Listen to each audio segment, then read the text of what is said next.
Like, no, Nate is in fact not Nate the Rake, the the war criminal.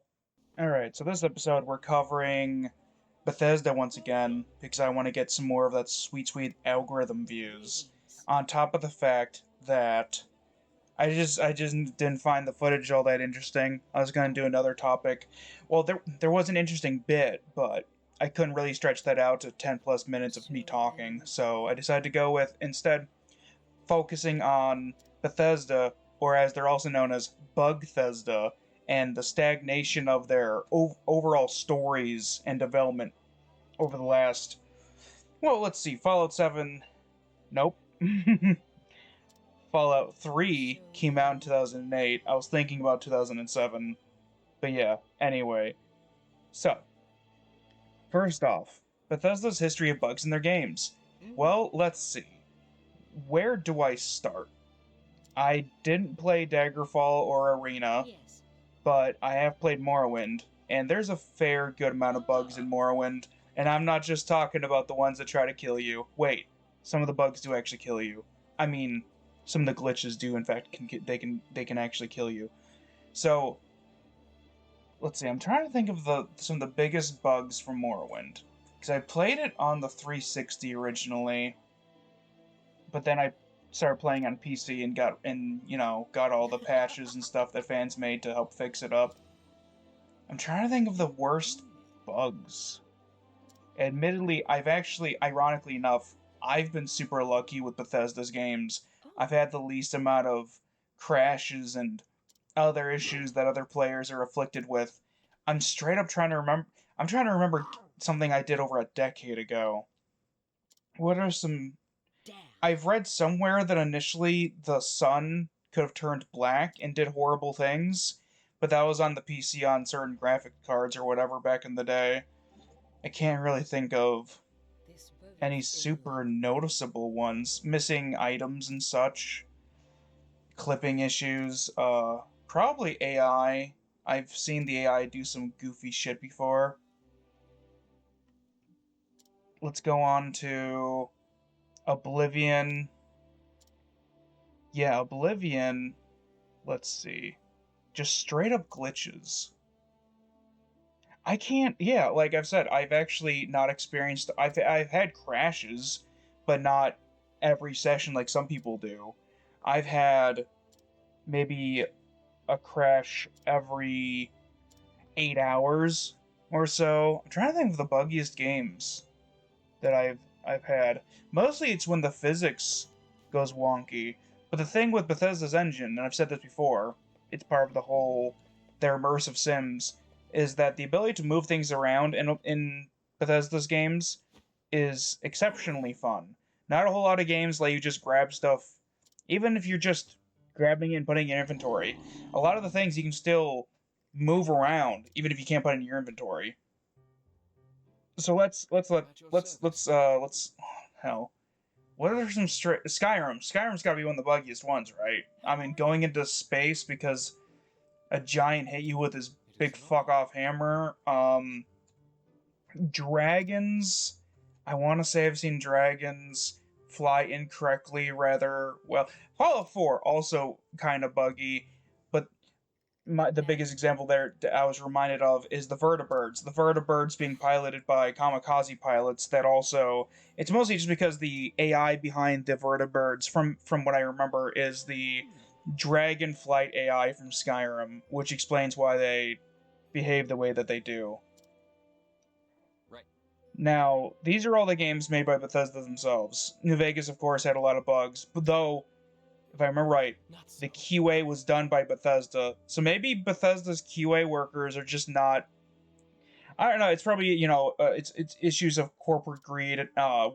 The developers not being given enough time, stuff like that. It's probably generally the problem. And the engine, I've heard the engine's a mixed bag in terms of working with, but this is all coming down to the Oblivion remake because I got to talk about it so I can. The algorithm is happy. See, the Oblivion remake has a host of new bugs, which is funny because it fixed a lot of the old bugs. but there's brand new ones. In fact, the thumbnail is probably going to be that picture from the UESP, the Unofficial Elder Scrolls Pages, I think is the full title. A website from like 1996 or so, I believe, so a little bit younger than me. It's wild to think of a website being 29 years old. The in it says I have the picture. Let me just pull it up right now so I can just take a gander at it so I can refresh my memory. And it does in fact say bug fixes, and then underneath that, the next section, bugs introduced. I've been watching Lao Schnub play through the game, and as he's playing through it, it's crashed I think 2 to 3 times in just 1 or 2 episodes. There was a patch on Friday, which was what, the 25th? Of course, my calendar automatically switches the days instead of, yeah, the 25th. Yeah, there was a patch on the 25th, which I believe messed with people who play via the any like Xbox sort of stuff, specifically on PC.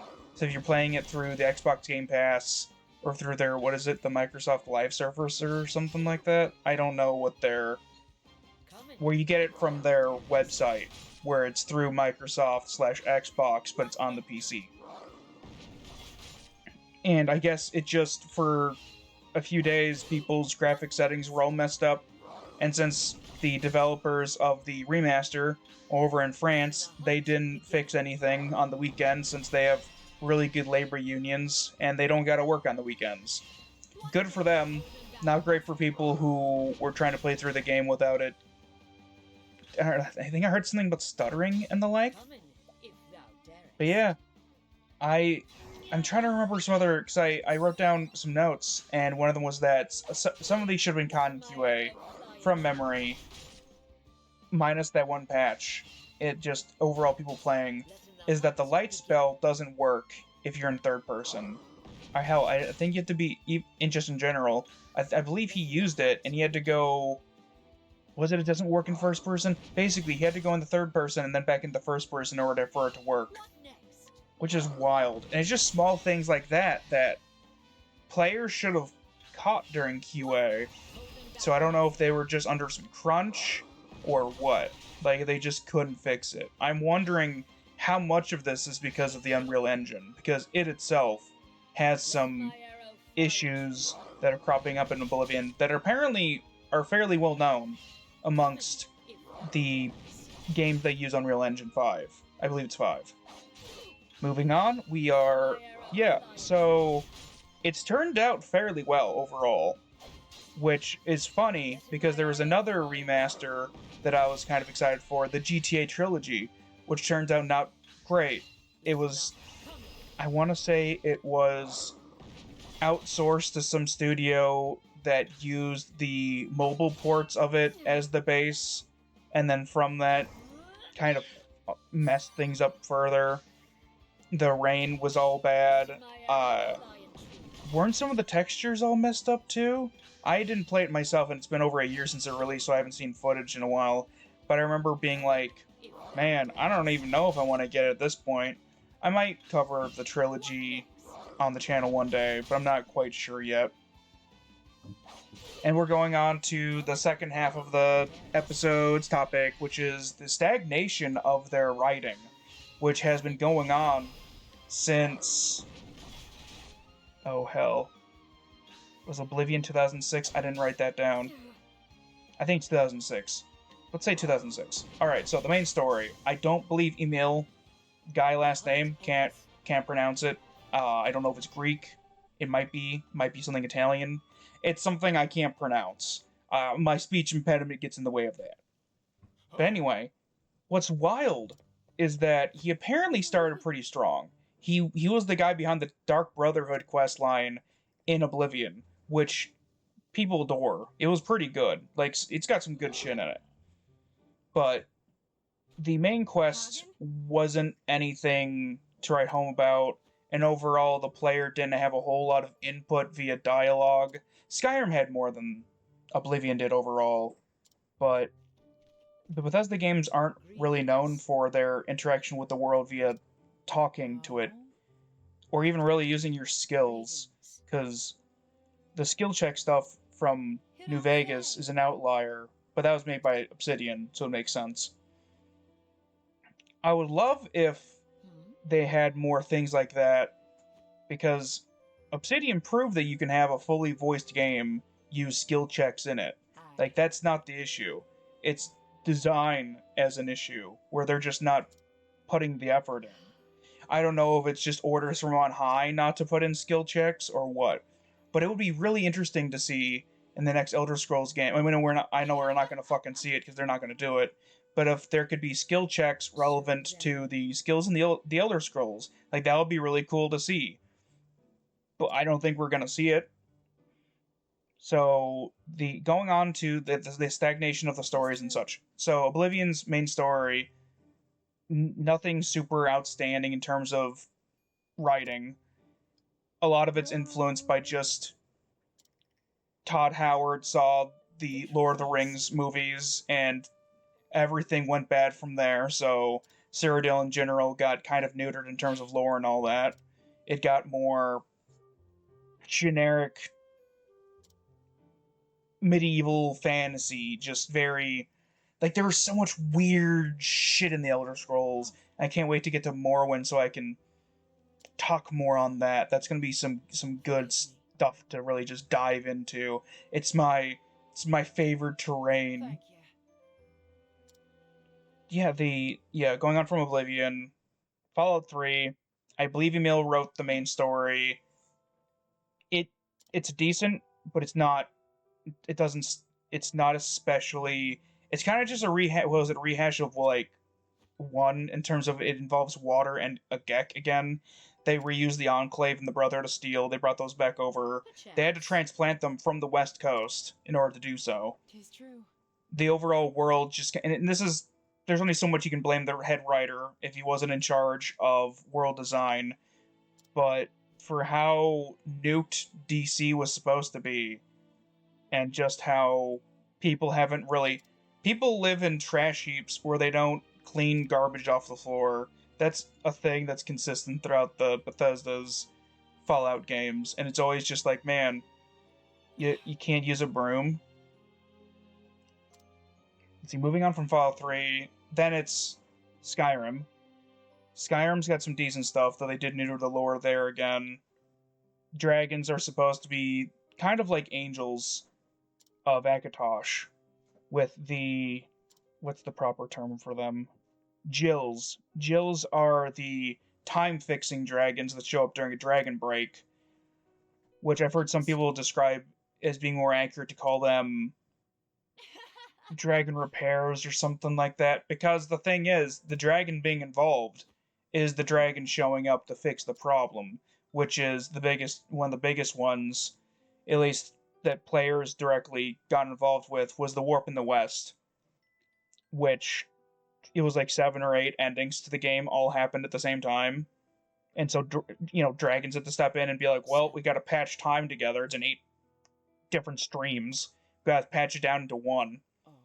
Though the dragon breaking could also be a reference to Akatosh, who is also a dragon, or, represented as a dragon. And him breaking, he's also insane. I've seen some theories that Sheogorath and Akatosh have a stronger connection than people have realized, and that's always fun to see. Moving on from Skyrim, Fallout 5, which I was so uninterested in the main story and the way it handles it. I've yet to finish the main. I've yet to play it to. It's been a decade. I still haven't played through it all the way. I've watched footage of the endings and stuff, and I'm just like, wow, a lot of missed potential. I have to bring it up. Nate the Rake, Nate the male main character. How Emil went on Twitter last year and was like, yeah, Nate was that guy that was standing next to the guy that executed a Canadian prisoner of war in Fallout, was it 1? In the opening of 1, I think, or 2. And that would have made Nate a war criminal, and so Emil had to backtrack on that.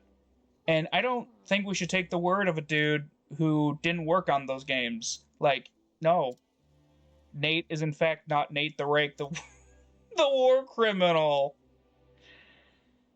Oh, it just tickles me in a way that few things can tickle me to think about Nate the Rake. Moving on. Oh, I guess I'll talk about Starfield. Starfield, yeah, I still haven't finished that. I put a solid. You know what? I will, in fact, I will just open Steam to see how much time I have on Starfield.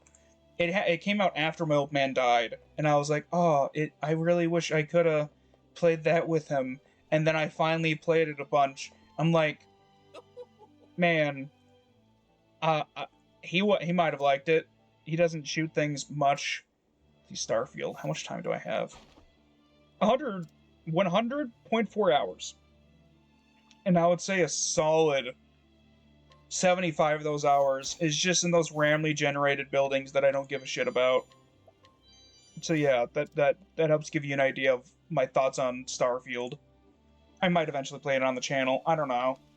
The Star Wars what's the term for it? Overhaul? Yeah, overhaul, something like that. Fan made. That looks pretty good, but I need a stronger computer. I'm bottlenecked by, I think it's the GPU or something for that. That needed a stronger GPU. I'll eventually build a desktop that can handle more intensive games. So yeah, moving on from Starfield, I'm going to just go and say some stuff that I'm going to talk about stuff that Emil said. And Emil tried blaming the reception of Starfield from fans on the fact that they just want Elder Scrolls 6, ignoring all of the issues of Starfield, including the fact that as each game comes out, we get more and more worried about the state that Elder Scrolls 6 is going to be in. Because if this is how they treat their game... Starfield was supposed to be Todd Howard's, like, pet project. Like, his big, like, ooh, I've been wanting to do this for, like, 20 years. I suspect a good chunk of the reason why Starfield is the way it is it was going to be like a live service game while it was still under ZeniMax. Once Microsoft bought them out, they had to pivot, sort of like how Veilguard suffered from similar reasons. I totally could have seen it for those happening for the same shit. But yeah, it's just, is Elder Scrolls 6 going to get more dumbed down? Is a good chunk of the world space going to be just empty forts that players take over, like sim settlements, like Starfield, and just rebuilds them? There's so many interesting things you could do with Elder Scrolls 6. I wish we'd have gotten a game. Hell, man, like in 2017. No reason we shouldn't have. I'm just tired at this point. I'm just gonna end the video now. Oh, see you later.